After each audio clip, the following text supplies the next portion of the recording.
नमस्कार, सरल टॉक में आप सभी का स्वागत है। आपके साथ मैं हूं गिरिराज शर्मा। मेरे साथ जो जुड़ रहे हैं उनके बारे में जानकर आप भी आश्चर्य करेंगे और शायद उन पर गर्व भी करेंगे। वो इसलिए क्योंकि मेरे साथ जो जुड़ रहे हैं वो मध्य प्रदेश के खंडवा से हैं, बेरोजगार हैं, एमपी पुलिस भर्ती का फॉर्म भी डाला हुआ है। लेकिन मध्य प्रदेश में जो उपचुनाव हो रहे हैं उसमें खंडवा सीट से निर्दलीय खड़े हुए हैं। खड़े इसलिए हुए हैं क्योंकि सरकार के रवैये से बेहद परेशान, रोजगार समय पर नहीं, भर्ती समय पर नहीं, और आखिर उन्होंने एक कदम उठा लिया कि मैं भी चुनाव लड़ूंगा। लाखों बेरोजगार युवक कहते रह गए, लेकिन इन्होंने कहने के साथ साथ वो करके दिखा दिया और निर्दलीय खड़े हो रहे हैं। आखिर इनके मन में ऐसा क्या आया कि इन्होंने चुनाव पर खड़े होने की सोची? कैसे हिम्मत जुटाई? क्योंकि इतना आसान नहीं होता। 100 लोग मना करते हैं कि मत खड़े होइए, क्या करना है। चेतन राठौर इनका नाम है, इन्हीं से हम जानेंगे, पूरी चर्चा करेंगे कि आखिर कैसे खड़े हुए और किस तरीके से चुनाव प्रचार कर रहे हैं और क्या इनका मुद्दा है। चेतन जी, सरल टॉक में बहुत बहुत स्वागत है आपका। बहुत बहुत धन्यवाद सर, जी, आपने मुझे इस लायक समझा नहीं, चेतन जी, और सबसे मुझे पहला आपने सवाल। इनवाइट किया। चेतन जी, सबसे पहला सवाल तो मेरा यही है कि आपने एमपी पुलिस भर्ती का फॉर्म डाला है। हमने देखा कि मध्य प्रदेश के भीतर बेरोजगार युवक कई सालों से परेशान है, आंदोलन कर चुका है, लेकिन एमपी पुलिस की भर्ती नहीं निकली। आपने फॉर्म भी डाला है, चुनाव पर खड़े हो गए। आखिर मन में ऐसा क्या आ गया? पिछले कुछ सालों से मैं इतना भयंकर तरीके से परेशान हुआ कि हम भोपाल गए, इंदौर गए, जबलपुर गए कि भैया हम इसी को ये जानना है कि हमारी परीक्षा कब होगी। 2018 एमपी पुलिस का मेरा फॉर्म भरा हुआ है और 4 बार अभी तक एग्जाम पोस्टपोन हो गई है। हम भोपाल गए, आंदोलन करा कि हम सिर्फ ये जानने के लिए सर हमें ये बता दीजिए कि हमारी परीक्षा कब होगी। हमें कोई जवाब नहीं दिया गया। फिर हम इंदौर गए, वहां भी हमें कोई जवाब नहीं दिया। उसी दो जगह दंग हो गई और रिजल्ट भी आ गया। उसके बाद अभी खंडवा बुरहानपुर में उपचुनाव हुआ सांसद के लिए। फिर यही प्रोसेस कि भैया फॉर्म भरा गया, वोटिंग हो गई और 1 महीने में रिजल्ट भी आ गया। मगर जब ये चीजें 1 महीने में आ सकती है तो फिर हमारी परीक्षा क्यों नहीं? हम यही जानना चाह रहे हैं कि भैया जब ये चीजें हो रही है, जबकि वोटिंग ऑफलाइन होती है और हमारी जो एग्जाम्स है वो ऑनलाइन होती है। अगर चाहे तो 1 या 2 दिन में ऑनलाइन एग्जाम हो जाए, बट अनफॉर्चुनेटली हमारी एग्जाम ही नहीं हो रही है। बिल्कुल। चेतन जी, जैसा कि आपने कहा कि आप चुनाव पर इसलिए खड़े हुए कि आपकी परीक्षाएं समय पर नहीं हो रही, तो जब आप नामांकन करने गए, परिवार के लोगों का क्या कहना था? क्योंकि आमतौर पर हम घरों में देखते हैं, आम आदमी के परिवारों में, कि घर वाले डरते हैं, अरे तुम्हें क्या करना है चुनाव पर खड़े होने से, नेतागिरी क्यों कर रहे हो, पढ़ाई पर ध्यान दो। तो घर वालों का आपको कितना सपोर्ट रहा? किसने हिम्मत जुटाई कि आप खड़े हो जाएं? बिल्कुल, ये बात आपने बहुत सही कही। एक्चुअल में मेरे पापा किसान हैं, तो मैंने पापा से कहा कि पापा मेरा 3 साल हो गए, मेरा फॉर्म भरा है मैंने एमपी पुलिस का, लेकिन परीक्षा नहीं हुई है और अब पता नहीं कब रिजल्ट आएगा, कब ज्वाइनिंग आएगी। और यहाँ पर 1 महीने में फॉर्म भी भरा रहा है, वोटिंग भी आ रही है और रिजल्ट भी आ रहा है। तो पापा बोले कि बेटा इसमें पार्टिसिपेट करने में क्या हर्ज है, कम से कम तेरे को मौका तो मिल रहा है। यहाँ पर 1 महीने में तेरा रिजल्ट भी आ जाएगा। तू वहाँ 3 साल से परेशान हो रहा है कि परीक्षा ही नहीं हुई, यहाँ 1 महीने में तेरा रिजल्ट है, तेरा तेरे को मौका तो मिल रहा है। इसी वजह से मैंने इसमें पार्टिसिपेट किया। और जो युवा, जो हम परेशान हुए जो बेरोजगारी के दौर पे कि भैया ऑनलाइन एग्जाम नहीं हो रहे, यहाँ पर ऑफलाइन उपचुनाव हो रहे हैं, वो भी 1 महीने के अंदर। बिल्कुल। चेतन जी, ये वाकई हिम्मत की बात है कि आपके पापा जी ने जो आपका सपोर्ट किया, और इसलिए भी हिम्मत की बात है कि हमने देखा कि आंदोलन के दौरान कई लोग कह रहे थे कि हम खड़े होंगे खड़े होंगे, लेकिन किसी ने हिम्मत नहीं जुटाई। आपने हिम्मत जुटाई। आपसे जानना चाहेंगे, खंडवा में आप खड़े हुए हैं, लोगों का क्या एक्शन है ये जानकर के कि एक बेरोजगार युवा जो एमपी पुलिस भर्ती की तैयारी कर रहा था, चुनाव पर खड़ा हो गया? ये बात सही है। मैं एक्चुअल में जो खंडवा लोकसभा उपचुनाव है उसमें मेरी तहसील आती है भिकनगांव। मैं प्रॉपर खरगोन जिला तहसील भिकनगांव में रहता हूँ और भिकनगांव खंडवा लोकसभा उपचुनाव क्षेत्र में आती है। और उसी के अंतर्गत सभी जो बेरोजगार व्यक्ति थे, ये बात थी कि हम भी चुनाव में खड़े होंगे, हम बताएंगे, लेकिन कोई हिम्मत नहीं कर पा रहा था। मैंने ये चीज सोची कि 4 दिन में फॉर्म भरा, फॉर्म सिलेक्ट हुआ, मेरे को चुनाव चिन्ह मिला और मैं अब कैंपेनिंग कर रहा हूँ। जब मैं बेरोजगार बच्चों से मिलता हूँ तो बड़े जोश से मिलते हैं कि नहीं भैया आपने शुरुआत तो करी, और मेरे को भी लग रहा है कि भैया जिस तरीके से हम शुरुआत कर रहे हैं हमारे लिए यही काफी है। लोग मिलते हैं, बातचीत करते हैं, जो मेरे स्टूडेंट्स रहे हैं, जो आज बेरोजगार स्टूडेंट है, सभी मिलकर खुशी हो रही है कि भैया हम तो आपको पार्टिसिपेट, आपको साथ देंगे हम।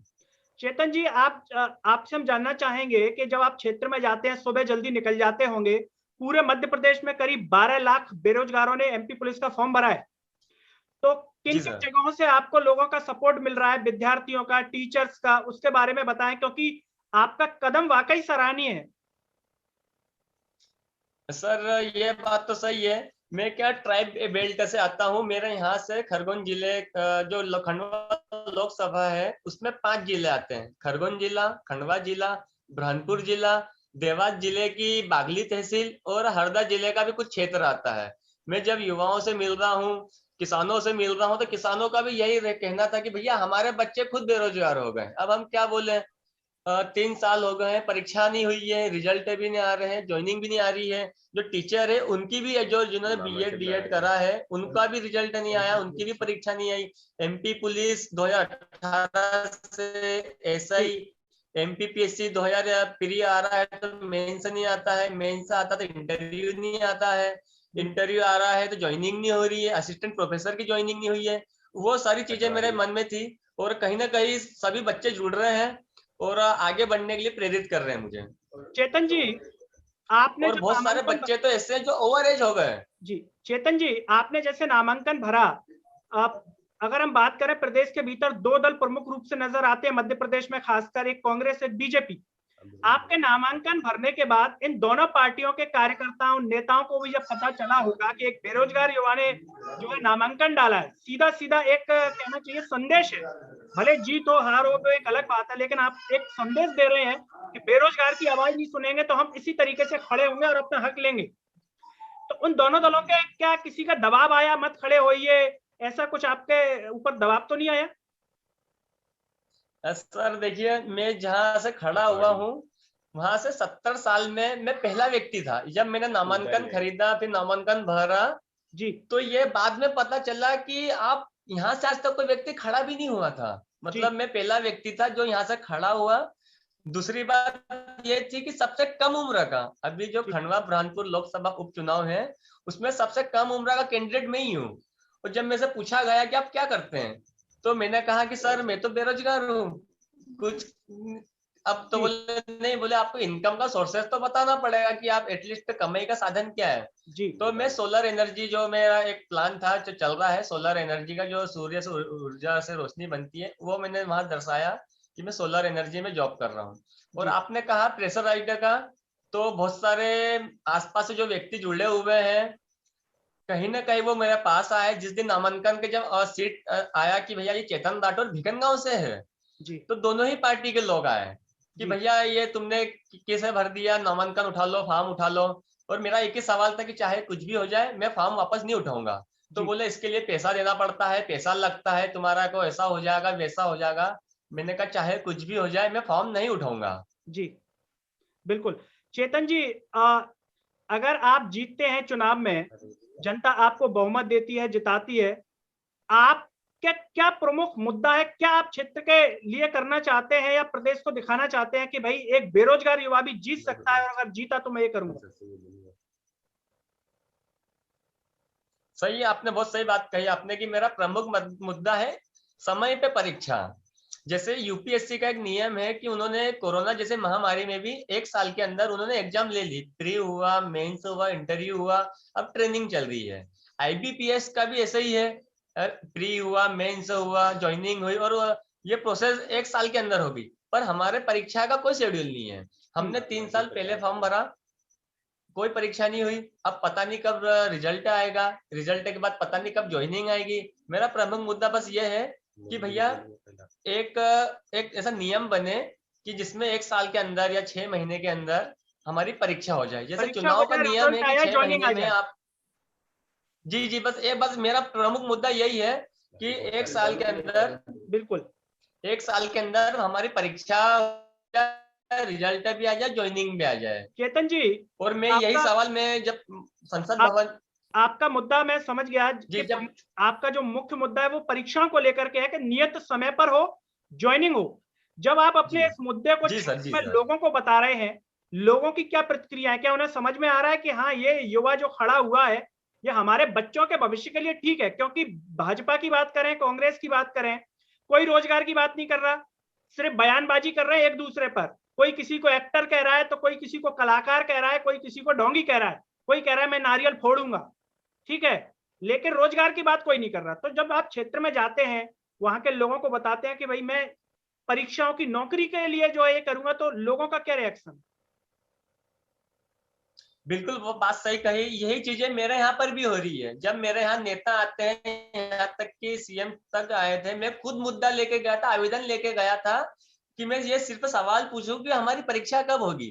हमारे यहाँ नेता आते हैं, ढोल तमाशे लाते हैं, फूल माला पहनते हैं, लेकिन वो मुद्दे की बात नहीं करते। जब हम उनसे पूछे कि भैया हमारी परीक्षा कब होगी, तो हमारी भीड़ में से कोई व्यक्ति हमारे को दबा देता है कि नहीं नहीं तुम मत ऐसा सवाल करो।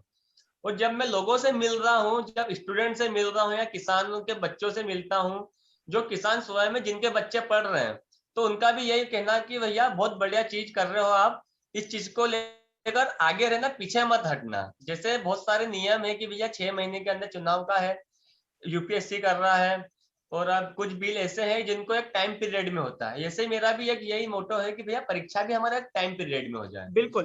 चेतन जी, मैं आपसे जानना चाहता हूं, और मेरा जो है आपको जोड़ने का मुख्य उद्देश्य भी यही था कि आमतौर पर भारत देश के अंदर युवा जब राजनीति में कदम रखता है, उसे डराया जाता है। अरे भैया खड़े मत हो, वो फलाने नेता ये कर देंगे, मरवा देंगे, हमला करवा देंगे, परिवार पे दिक्कत आ जाएगी।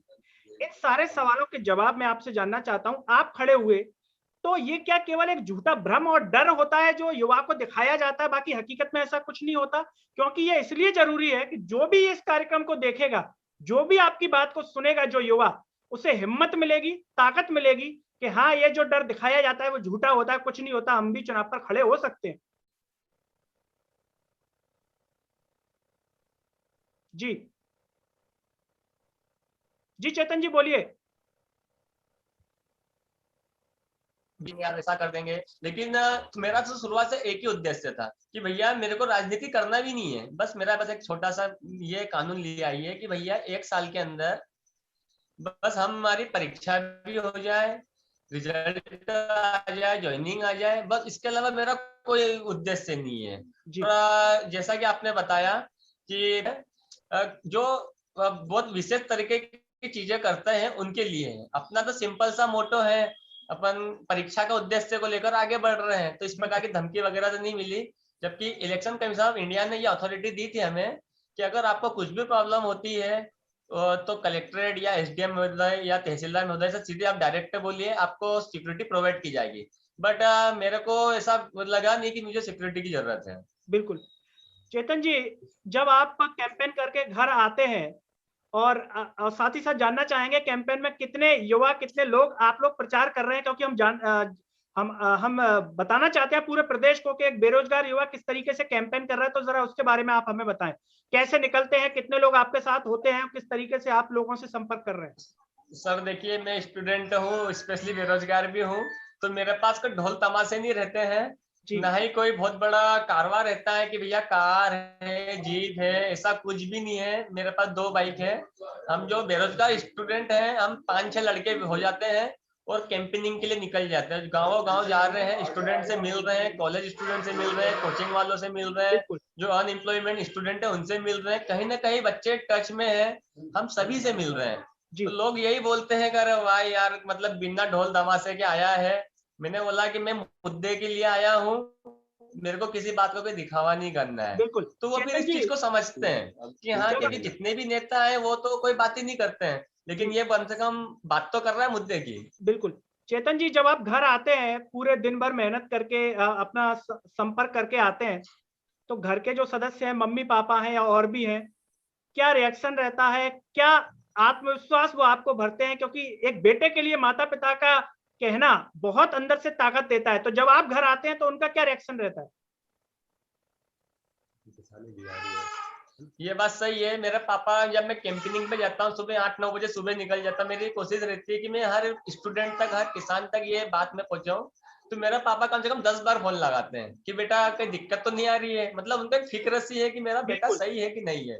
क्योंकि जिस तरीके से हम खबरें पढ़ते हैं राजनीति की, तो उसमें कहीं ना कहीं उनके मन में डर था। तो मेरे को बस दिन में मतलब हर घंटे एक बार फोन लगा। जैसे मेरा 10 घंटे की कैंपेनिंग है, सुबह 8 बजे से जाता हूँ जी तो शाम के 6 बजे आता हूँ, कभी 10 बिल्कुल बजे भी आता हूँ, कभी लेट निकलता तो फिर लेट आता हूँ। तो जी हर घंटे फोन लगा के पूछते हैं कि बेटा क्या रिपोर्ट है। और जैसे मैं घर आता हूँ तो मेरे पेरेंट्स से भी ये पूछते हैं, घर पे भैया है, भाभी है, मेरी मिसेज है, कि भैया कैसा रहा कैंपेनिंग, लोगों से जी कैसा मिल रहे हैं। तो मेरा यही रहता है कि भैया जो जो भी स्टूडेंट है सब सपोर्ट कर बिल्कुल रहे हैं, चेतन जी। जो तो किसान माँ दर्शकों, ये बाप थे है वो हमारे भी सपोर्ट कर साथ रहे हैं।